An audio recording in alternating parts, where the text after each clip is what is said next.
Okay, 11:57. After this one, you're going to have a toolkit. So sketch on a set of axes with a circle centered at the origin. Place a point on the circle and label it with the Cartesian coordinates x, y, and the polar coordinates r and theta. So here's what we're doing. So here's our circle. Not the best, but we got it. Okay. And we're going to do an xy. We'll do it right here. So this is xy. So if I draw my array here and I draw it down, what do I have? Well, this would be the x, this would be the y, and then my theta would be here and my r would be there.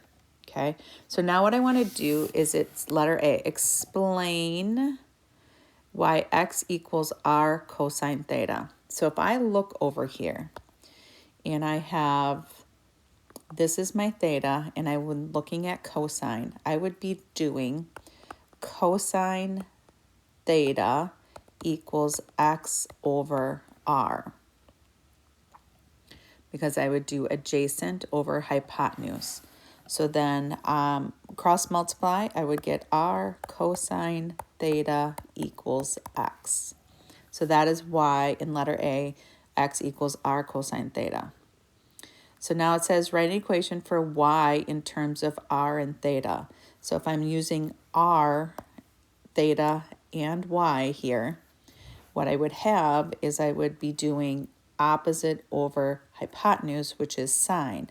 So I would have sine theta equals opposite, which is y, over the hypotenuse.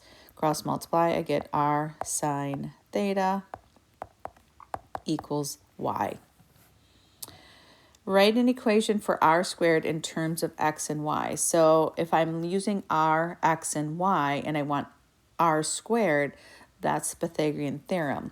So I would be looking at r squared equals x squared plus y squared.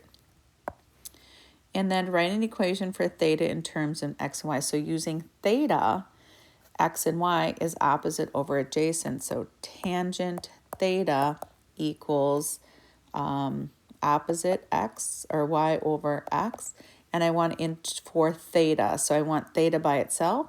So I'd be doing tangent inverse or tan inverse. So theta will equal tan inverse of y over x.